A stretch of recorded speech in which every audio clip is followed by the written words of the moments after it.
Hello, નમસ્કાર મિત્રો. આપણી યુટ્યુબ ચેનલ યોજના માર્ગદર્શન પર તમારું હાર્દિક સ્વાગત છે. તો મિત્રો, આપણે આજે વાત કરીશું કે પીએમ ઉજ્જવલા યોજના 2.0 પ્રધાનમંત્રી ઉજ્જવલા યોજના હેઠળ હવે મહિલાઓને મફતમાં મળશે એલપીજી સિલિન્ડર. જાણો અરજીની પ્રક્રિયા. તો મિત્રો, આ વિડીયોમાં આપણે જાણીશું કે યોજનાનો ઉદ્દેશ શું છે, પીએમ ઉજ્જવલા યોજના 2.0 ના લાભો અને વિશેષતાઓ, યોગ્યતા અને માપદંડ, જરૂરી દસ્તાવેજો અને અરજી પ્રક્રિયા વિશે વાત કરીશું મિત્રો.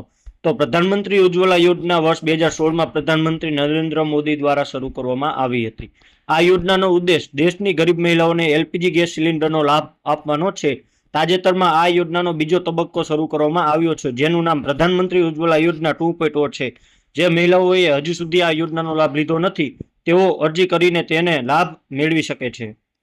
પ્રધાનમંત્રી ઉજ્જવલા યોજના 2.0 હેઠળ ગ્રામીણ અને શહેરી વિસ્તારોમાં ગરીબ મહિલાઓને સ્વચ્છ ઇંધણ પૂરું પાડવામાં આવે છે. આ યોજનામાં મહિલાઓને મફત ગેસ કનેક્શન, ગેસ ચૂલા અને પ્રથમ ગેસ રિફિલ આપવામાં આવશે. આ ઉપરાંત ગેસ રિફિલ પર સબસિડી પણ ઉપલબ્ધ છે, જે વિવિધ રાજ્યોમાં 200 રૂપિયાથી લઈને 450 રૂપિયા સુધીની હોઈ શકે છે. યોજના હેઠળ લાભાર્થીઓ માટે કેવાયસી કરાવવું ફરજિયાત છે મિત્રો. તો આપણે આજે વાત કરવા જઈ રહ્યા છીએ તે યોજનાનું નામ છે પીએમ ઉજ્જવલા યોજના 2.0. યોજનાનું નામ છે પ્રધાનમંત્રી ઉજ્જવલા યોજના. કોણ અરજી કરી શકે છે? તો દરેક મહિલા અરજી કરી શકે છે. અરજીની પ્રક્રિયા જોઈએ તો ઓનલાઈન અરજી છે, અને અરજીની પ્રક્રિયાનો ચાર્જ જોઈએ તો કોઈ પણ પ્રકારનો ચાર્જ લેવામાં આવતો નથી. સૌપ્રથમ આપણે વાત કરીશું યોજનાનો ઉદ્દેશ, એટલે કે લાંબા સમયથી ઘરોમાં રસોઈ બનાવવા માટે કોલસા અને લાકડાનો ઉપયોગ કરવામાં આવે છે, જેની સ્વચ્છતા અને પર્યાવરણ પર વિપરીત અસરો થાય છે. આ સમસ્યાઓના ઉકેલ માટે પેટ્રોલિયમ અને કુદરત ગેસ મંત્રાલયે પ્રધાનમંત્રી ઉજ્જવલા યોજના શરૂ કરી છે. તેનો મુખ્ય ઉદ્દેશ વધુને વધુ પરિવારોને સ્વચ્છ ઇંધણ પૂરું પાડવાનો અને મહિલાઓના જીવન ધોરણમાં સુધારો કરવાનો છે. ત્યારબાદ વાત કરીએ તો પીએમ ઉજ્જવલા યોજના 2.0 ના લાભો અને વિશેષતાઓ. તો મફત ગેસ કનેક્શન, એટલે કે મહિલાઓને મફત ગેસ કનેક્શન મળશે. મફત ગેસ ચૂલા અને પ્રથમ રિફિલ, એટલે કે મફત ગેસ ચૂલો અને પ્રથમ ગેસ રિફિલ આપવામાં આવે છે. ત્યારબાદ વાત કરીએ તો સબસિડી, એટલે કે ગેસ રિફિલ સબસિડી આપવામાં આવે છે, જે રાજ્ય પ્રમાણે બદલાઈ શકે છે મિત્રો. ત્યારબાદ વાત કરીએ તો યોગ્યતા અને માપદંડ, એટલે કે માત્ર મહિલાઓ જ અરજી કરી શકે છે. મહિલા અરજદાર ભારતની રહેવાસી હોવી આવશ્યક છે. અરજદારની ઉંમર 18 વર્ષ કે તેથી વધુ હોવી જોઈએ. ગ્રામીણ વિસ્તારમાં વાર્ષિક આવક ₹1 લાખ અને શહેરી વિસ્તારમાં ₹2 લાખથી વધુ ન હોવી જોઈએ. અરજદારના પરિવારનો કોઈ સભ્ય પહેલેથી જ આ યોજનાનો લાભાર્થી ન હોવો જોઈએ મિત્રો.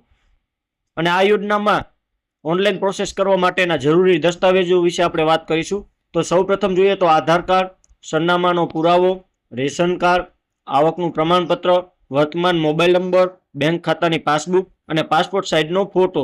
ત્યારબાદ અરજી પ્રક્રિયા વિશે વાત કરીએ તો સત્તાવાર વેબસાઇટની મુલાકાત લેવાની રહેશે સૌપ્રથમ, જેમાં હોમ પેજ પર ઉજ્જવલા યોજના 2.0 પસંદ કરો. ત્યારબાદ ગેસ કંપની પસંદ કરો.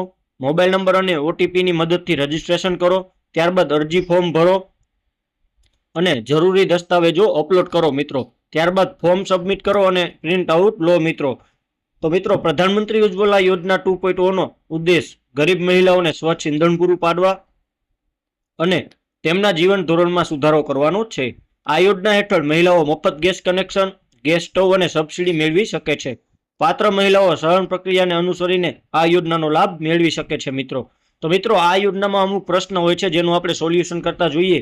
તો પ્રધાનમંત્રી ઉજ્જવલા યોજના 2.0 માટે કોણ અરજી કરી શકે છે? તો પ્રધાનમંત્રી ઉજ્જવલા યોજના 2.0 માટે દરેક મહિલા અરજી કરી શકે છે. ત્યારબાદ વાત કરીએ તો પ્રધાનમંત્રી ઉજ્જવલા યોજના 2.0 માટે કઈ રીતે અરજી કરી શકાય છે? તો પ્રધાનમંત્રી ઉજ્જવલા યોજના માટે 2.0 માટે ઓનલાઈન માધ્યમ દ્વારા અરજી કરી શકાય છે.